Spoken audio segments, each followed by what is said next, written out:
Os doy la bienvenida a esta pequeña masterclass sobre gestión del acoso en las organizaciones. Mi nombre es Cristina Maestre, soy gerente de Igualia, psicóloga y perito experto en conflictos laborales por acoso. Cuando hablamos de acoso habitualmente pensamos en situaciones extremas, como esas que vemos en las películas, pero eso nos insensibiliza a otro tipo de situaciones mucho más sutiles que pueden ocurrir en nuestra vida cotidiana. También es habitual que pensemos únicamente en el acoso laboral o en el acoso sexual y que se quede un poco más apartado otros tipos de acoso y discriminaciones que son precisamente las que se recogen en la Ley 15/2022. ¿Pero realmente existe discriminación o acoso en mi empresa? Pues vamos a ver cuáles son los motivos que dice la Ley 15/2022 que pueden ser susceptibles de discriminación o acoso. Pues nos habla de nacimiento, origen racial o étnico, sexo, religión, convicción o opinión, edad, discapacidad, orientación o identidad sexual, expresión de género, enfermedad o condición de salud, estado serológico y o predisposición genética a sufrir patologías, lengua, situación socioeconómica y nos añade o cualquier otra condición o circunstancia personal o social. Y así de golpe puede parecer abrumador, pero si no tenemos en cuenta cada una de estas condiciones, podemos pasar por alto situaciones de discriminación o acoso simplemente porque no tenemos asociadas estas características a posibles casos de discriminación. De todas formas, para facilitar la comprensión, podemos agrupar todas estas características en unos bloques. El primero podría ser el acoso laboral, también llamado acoso moral en el trabajo. También lo conocemos con su término en inglés, mobbing, y consiste en acosar, asediar, acorralar, a veces en grupo, tanto a una o a varias personas, y teniendo o produciendo una situación tal de hostigamiento dentro del entorno laboral que puede producir miedo, terror, desánimo en la persona trabajadora afectada y además puede incluso considerarse una enfermedad laboral. Luego tenemos el acoso sexual y el acoso por razón de sexo, que también lo conocemos bastante bien, sobre todo de tratarlos en los planes de igualdad. Cuando hablamos de acoso sexual, lo definimos como la situación en la que existe cualquier tipo de comportamiento verbal, no verbal o físico no deseado de índole sexual que tiene el propósito o el efecto de atentar contra la dignidad de una persona, especialmente cuando hay un entorno humillante, ofensivo o degradante.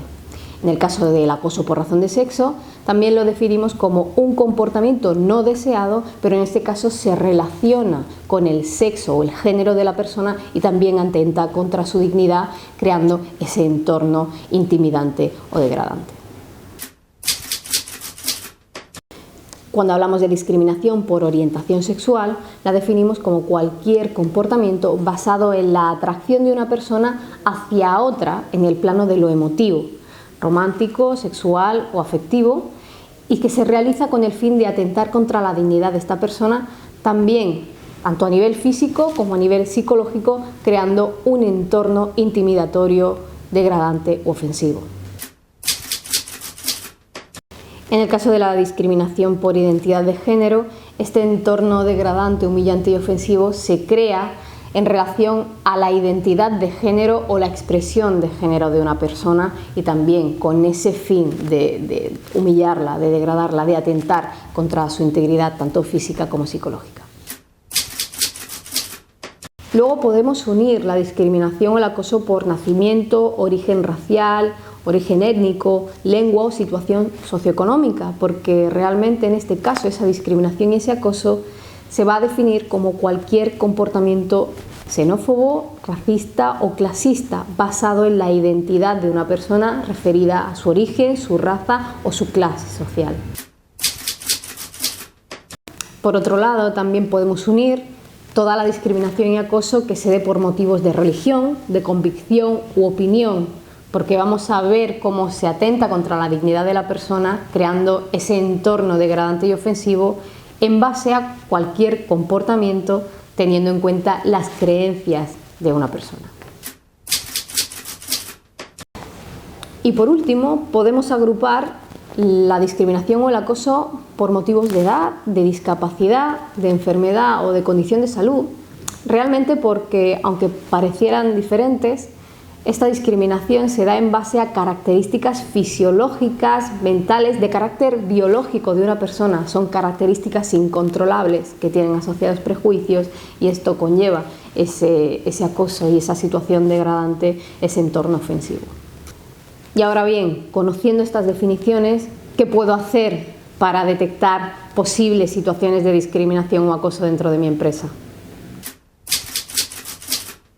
Pues igual que cuando nos sentimos mal y no sabemos qué nos pasa, vamos a consulta médica y pedimos que nos hagan un diagnóstico, con nuestra empresa tenemos que hacer lo mismo. Tenemos que diagnosticar para poder conseguir saber realmente qué es lo que está ocurriendo y cómo podemos mejorar. Y para diagnosticar, pues como ya hemos visto, el acoso laboral y el acoso sexual creo que ya los tenemos más o menos definidos. El acoso laboral, pues tenemos una prevención de riesgos laborales, tenemos una evaluación de riesgos psicosociales que vamos a tener en cuenta para hacer esa evaluación, ese diagnóstico. Luego tenemos el acoso sexual y por razón de sexo, que lo vamos a tener en el diagnóstico de igualdad, en nuestro plan de igualdad, o en el caso en el que no estemos obligados a tener plan de igualdad, lo vamos a tener dentro de nuestras medidas de igualdad, porque igualmente tenemos que cumplir el artículo 48. Pero ¿y el resto de posibles discriminaciones y acoso?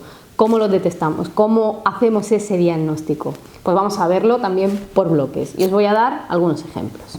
En el caso de discriminación por orientación, por identidad o expresión de género, podemos hacernos las siguientes preguntas.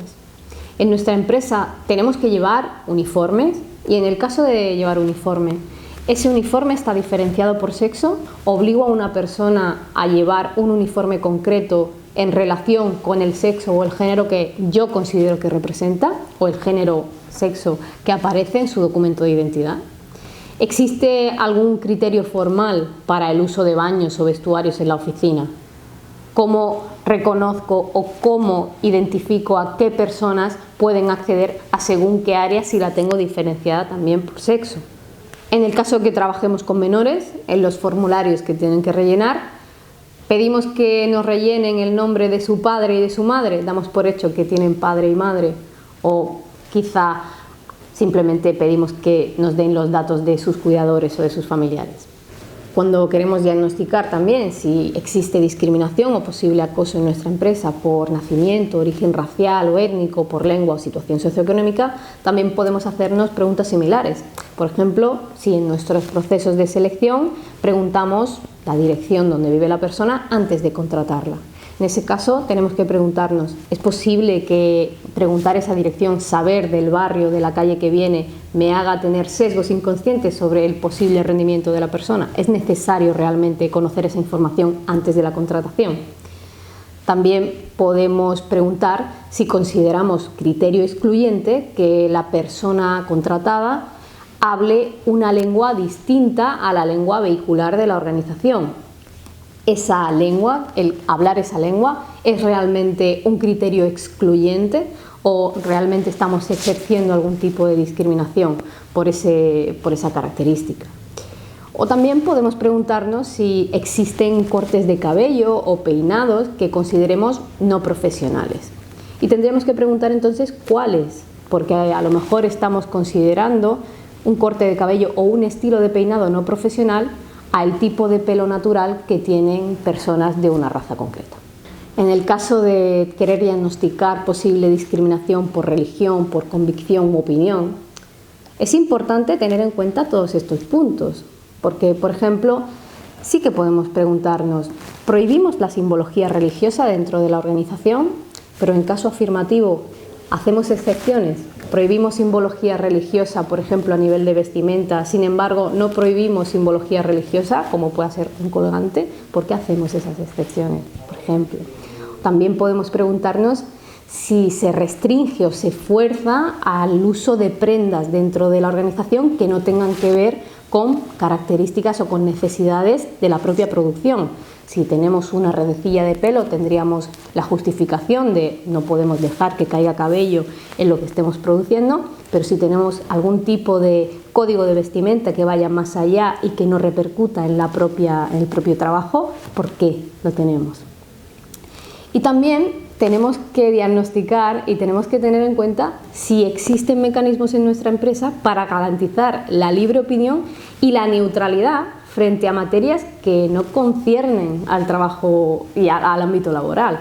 Es decir, ¿me importa o voy a tener prejuicios si la persona que tengo delante tiene alguna opinión distinta a la mía, pero que realmente no afecta a su trabajo? También tenemos maneras para poder detectar, diagnosticar posibles casos de discriminación o acoso por edad, discapacidad o condición de salud. Por ejemplo, podríamos preguntarnos si en nuestra organización existe un límite o un máximo de edad para poder contratar, o también si existe un límite o un máximo de edad para poder promocionar, y realmente preguntarnos si esto tiene que ver con las competencias o capacidades de las personas. También podemos preguntarnos si nuestra empresa está adaptada para el acceso de personas con discapacidad. Y cuando hablamos de discapacidad, no podemos quedarnos solamente en la discapacidad física, así que también podríamos preguntarnos si tenemos mecanismos para proteger la salud mental de las personas trabajadoras. Y una vez hecho nuestro diagnóstico, una vez contestadas todas estas preguntas, podemos preguntarnos, vale, ¿y ahora qué?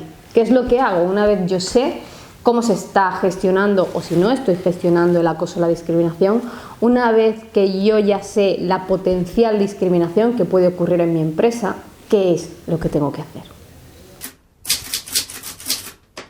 Pues el artículo 25 de la Ley 15/2022 nos dice muy claramente que tenemos que tener medidas para proteger y reparar las posibles discriminaciones que ocurran en nuestra empresa.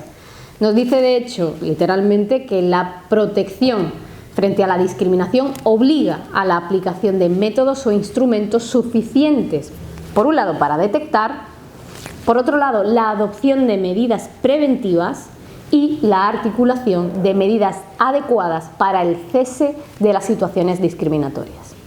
Por tanto, para gestionar esa discriminación ya sabemos que tenemos dos maneras de hacerlo. Por un lado, con medidas preventivas, por otro lado, con medidas correctivas.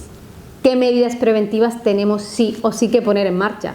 Pues para empezar, crear y difundir protocolos antidiscriminación, protocolos para la gestión del acoso. No solamente crearlos, no solamente difundirlos, sino garantizar que sean accesibles a toda la plantilla, que conozcan que existen y que puedan acudir a ellos. También, evidentemente, no hay mejor manera de prevenir que sensibilizando y formando. Sensibilizando a toda la plantilla. Toda la plantilla debe conocer qué es el acoso, qué es la discriminación y los motivos por los cuales se puede llegar a ser susceptible de discriminación. Pero además necesitamos formación. Formación sobre todo para responsables, formación para mandos intermedios, formación para todas esas personas que tienen responsabilidad en gestión de personas y que tienen que saber cómo detectar estos casos. Evidentemente también necesitamos campañas de integración. No solamente tenemos que prevenir que se discrimine o que se acose a personas por características propias, sino que tenemos que fomentar la integración. Tenemos que garantizar que las personas, independientemente de su condición, se sientan parte de nuestra empresa. Y por último, celebrar la diversidad. Tenemos que entender que tengamos personas diferentes no supone un perjuicio, sino realmente un beneficio, tanto para la propia empresa, para la propia compañía, pero también para toda la plantilla. Tener a personas diferentes nos enriquece a nivel interno y también a nivel externo. Pero claro, no podemos olvidar que, aunque hagamos un buen trabajo a nivel de prevención, siempre podemos tener situaciones incontrolables en las que nos encontremos con la necesidad de gestionar o de aplicar esas medidas correctivas por casos de acoso o por casos de discriminación. Para empezar, tenemos que actualizar todas nuestras políticas internas. Las políticas internas de la empresa, de recursos humanos, ya hemos visto que pueden ser susceptibles de tener sesgos, incluso inconscientes, que perjudiquen a según qué grupos que hemos nombrado anteriormente. Por tanto, imprescindible poder actualizar y tener unas políticas objetivas que garanticen o bien eliminar o bien minimizar esos sesgos. Por otro lado, tenemos que estandarizar nuestros procedimientos. Sin esa estandarización estamos dejando a la voluntad de la persona que los aplique el poder tener esos sesgos que vayan a provocar algún tipo de discriminación o posibles casos incluso de acoso. Otro punto que no podemos olvidar y tampoco nos podemos saltar es la evaluación continua.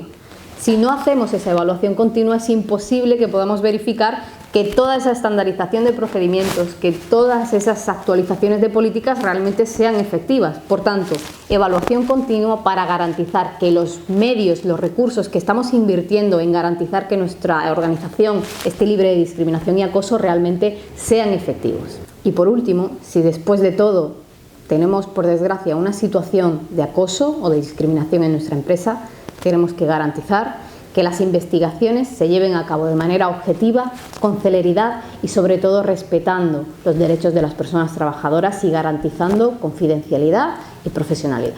¿Y qué pasa si no hago nada de esto? Bueno, pues puede que yo tenga la suerte de que no ocurra ningún tipo de situación discriminatoria o de acoso en mi empresa, sería, pues, bueno, genial, pero si ocurre, tendré un problema.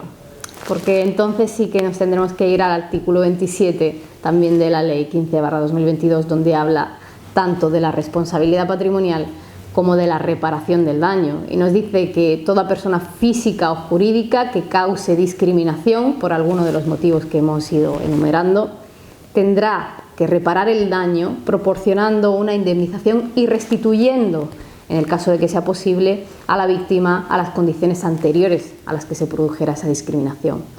Igualmente va a ser responsable del daño las personas empleadoras, las empresas, las prestadoras de bienes y servicios cuando esa discriminación se haya ocurrido, se haya dado dentro de ese ámbito de esa organización.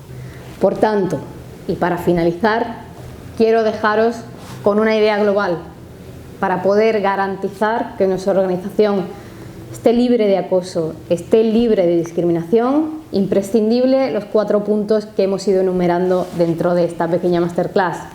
Diagnosticar, tener medidas preventivas, tener medidas correctivas y hacer una evaluación continua. Solo así vamos a tener un buen plan de no discriminación y vamos a garantizar que nuestra empresa sea un espacio seguro para todas las personas.